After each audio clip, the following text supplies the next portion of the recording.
Eto talaga yung rejuvenating set na masasabi kong tinodo, ibinuhos at binongga. Based of my experience, wala akong masabi. Halos lahat ng product is nagamit ko. Hi! It's me! It's Stephanie and welcome back sa aking YouTube channel. Kung bago po kayo sa aking channel, please don't forget to subscribe and hit notification bell para update po kayo sa aking mga video darating. So, ito na nga, matagal na akong hindi nakapag-upload. So, syempre, sinabi ko nga sa inyo, nire-review ko yung mga product na ginagamit ko. So far, look. Oh, ito yung balat ko, yan. So, nga bago ko umpisahan to, so yun na nga. So, matagal na akong hindi nakakapag-review. At dalawang buwan na naman akong walang review at wala akong video. Wala akong ma-share sa inyo. So, kasi nga, ni-review ko yung product. Binili ko ito sa eBay. Sa eBay ko siya binili. Mas mura-mura kasi sa eBay. Kasi sa eBay, medyo matagal at medyo nadidelay. Pero, okay pa rin kasi mas murayta siya. Sa Amazon kasi, around 21 to 22 pounds. Ito, kumili sa eBay, almost 18 to. Siyempre, sa mga nakakaalam naman po, sa mga hindi pa nanonood, marami na po akong rejuvenating na ginamit. As in, sinubukan, as in, sinakripisyo yung aking pamumukha. As in, sa tagal-tagal. So far, I think ito muna siguro yung pinakahuli kong rejuvenating set na gagamitin. Kasi gusto ko talaga ipahinga yung mukha ko. So, napakanipis na siya. Basta mag-iba muna ako ng content. Tapos kung ang mukha ko na-torture niya masyado, okay, ipagpahinga ko muna yung mukha ko. Ayan, aking skin uli. Pakikita ko sa inyo. Ayan. Okay, tama-tama at ako ay nakakilay at saka nakalipstick nga dahil. Wala po kung kahit anong nakalagay ng pulbos, as in wala lahat. Kasi magtanong kayo kung ano sa mukha ko, wala po. Ano po yung product na to na ipakikita ko sa inyo as in tinodo, binongga, binuhos. Ay, Madam Kilay Mamoru. Ito pong product na to. Look at this. Okay. Kauna-una ang paborito kong kulay nitong mint green. Nung dating meron akong bahay na inuupahang bahay, ang buong bahay ko is kulay mint green. As in kurtina, bedsheet, pintura, halos mga gamit ko, mint green. Naaalala ko tuloy yung bahay ko, yung nag-start pa ako. But well, that is happy days. So, ang bilis talaga ng panahon, no? Kaya anyway, naalala ko lang kasi sa box ni Madam Kilay. Maganda ang box, maliwanag sa mata, at saka kung makikita mo siya sa market, parang aakitin ka na parang gusto mo siyang bilhin. Okay? Kasi yung kulay pa lang nakakaakit na. Okay, ito is super intense rejuvenating set. Very intense talaga siya dahil. At first time ko rin makakita ng rejuvenating set so far. Ewan ko lang, nakalimutan ko siguro at dito ko lang nakakita, yung box niya is may mga ingredients. Okay? At hindi lang yun, bawat product niya dito is may ingredients. Okay, like, ito yan. Yung day cream, meron siya ditong day cream. Ayan. Makikita mo yung ingredients. Ito yung toner, may ingredient. Day cream, may ingredients, and night cream. Isa-isa. So far, ito pa lang ata yung nakita ko kasi yung mga ibang review ko is walang mga ingredients sa box. Madam Kilay Mamoru 4+1 Super Intense Rejuvenating Set. Stimulate collagen production and promote silkier and more youthful looking skin. It carries active ingredients that are beneficial for cell regeneration.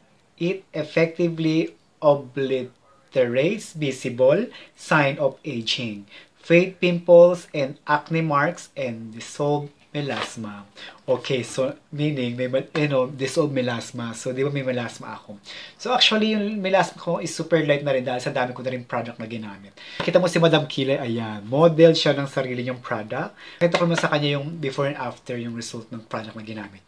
Kasi yung gano'n na ikaw mismo yung CEO, ikaw mismo yung model. Kaya mint green din ang kanyang buhok, di ba? Hindi kami close sa hindi ito sponsor. So, based of my experience lang siya. Kasi, kung bubuksan yung product, ganyan. Ayan. Yung sabon niya, dito ko siya nilagay kasi yung puti sa gabi, ito yung sa umaga yung kulay green. Hapdian ako dito dahil. Especially yung nagsisimula pala magbalat. Pag gamit ka na ito, sobrang hapdi niya dahil. Kaya pa after kong gamitin ito, nagalagay kagad ako ng night cream para hindi ko maramdaman ng hapdi. Ito sa umaga. Ito medyo light naman siya, hindi siya ganun ka-strong. Kaya naman ito parang sa akin na amoy ko parang gatas, ganun. Ito parang amoy ko parang herbal na parang mabango siya ito. Yan. So, ito yung mga sabon niya. Ayan po. After nyan, gagamitin natin ito. And then, ito. O, konti na lang siya. Product po. Nasa lalagyan niya, nandito sa container na to, ang kanyang application at saka ingredients. Nag-start siya magbalat is 3 araw. I start ako 3 araw na nag-i-start na siya magbalat, day. Medyo okay pa at medyo hindi ko pa naramdaman yung hapde. As in, totaling hindi ko pa naramdaman. Gagamitin mo ito kung mapahid na ako. Okay, wala ako sa makakilay lang po yan. So, kung aamuyin mo siya, hindi siya amoy strong, pero dahil napaka-strong. Alam mo, hindi na siya mahapdi. Minsan, pa naghihilamos kayo, is, pag nagbabalat na siya, di ba, parang gusto nyong balatan, ginaganon nyo, kinakayod nyo siya. As in, gusto nyo maalis na kagad yung mga nagbabalat. Huwag nyo gawin yun, kasi once na ginawa nyo yun, tapos nagpahid kayo ng toner, ay, grabe, mapapamura ka sa hapdi. Sobrang hapdi niya, day. At saka, minsan, pag ganun kasi, hindi nagpapantay-pantay ang kulay kapag binabalatan nyo ng kusa. Kasi naghilamos kayo, hilamos lang. Huwag nyo na siyang balatan ganun. Hayaan mo na siyang magbalat ng bongga. Kasi sinubukan ko, yung hindi ko na siya binalatan, tapos yung napahid ko, nababawasan yung hapdi niya. Wala na po siyang hapdi ngayon. Dati nung nagbabalat na siya, dahil hindi ko alam kung saan ako sisiksi kasi sobrang hapdi, parang pinapaso ang mukha ko. Pero dahil very effective, tapos nagbalat na siya ng bonggang-bongga pagising sa umaga, tsaka sa pagdamit ko itim. Pagkatamo dyan, kala ko, ang dami kong balakubak dahil.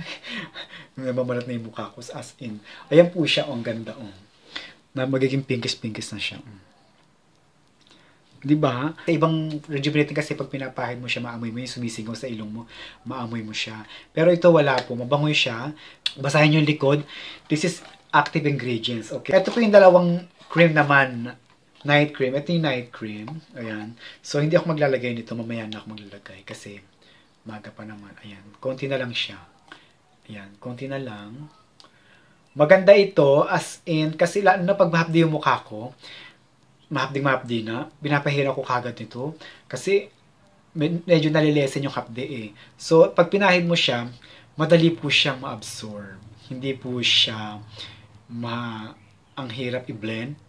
Maganda siya.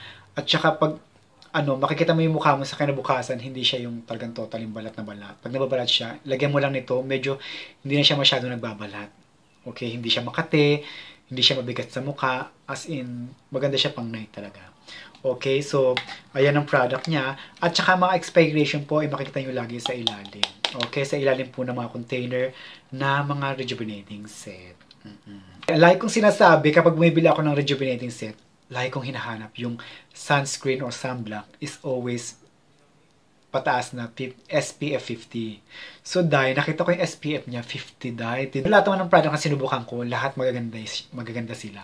Pero for me kasi, ito kasi, tinodo yung sunscreen, tinodo yung toner, tinodo niya yung as in wala. Kasi iba, hindi ko ginagamit yung sunscreen. Yung iba naman yung toner, hindi ko type kasi namumula yung mukha ko. Pero okay naman yung sunscreen nila. Diba? Ito kasi, same.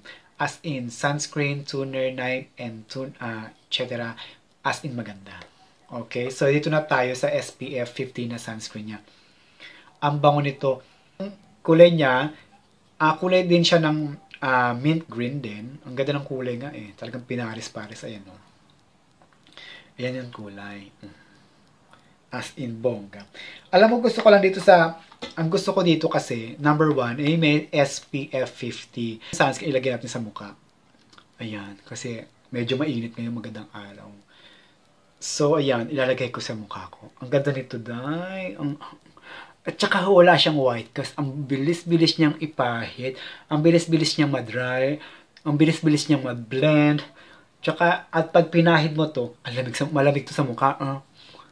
Ang bango. Tapos, eto pang maganda. Pag naglalagay kasi ako nitong sunscreen niya, hindi na ako nagpupulbos. Para ka na naka-foundation, day. Tinodo nga. Oo. Ayan. Parang tinodo na yung kanyang sunscreen. Kaya bet na bet ko siya. Ayan, na-drain na, na-absorb na agad. As in. Ganda ng niya, sunscreen niya. Para ako naka-foundation. Hindi siya nagbubuo-buo, day. As in, hindi siya nagbubuo-buo. Lalo na pagtapos na siya magbalat. Ang ganda. Ayan.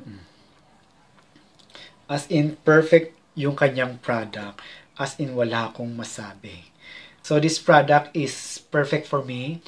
As in, kung tatanungin nyo kung bibili ako, yes, bibili ako ng paraming beses pa itong product na to. Okay, maganda siya. Okay, kasi itong product to tinodo lahat, wala kang tapon. Yung sinabi ko sa inyo is nagbalat. Nagbalat siya ng todo, as in todong-todong balat. Okay, mahapde. Yes, sobrang hapde. Ako, in-experience ko, sobrang hapde niya. Hindi ko alam kung marirecommend ako siya sa mga sensitive, but I'm not very sure.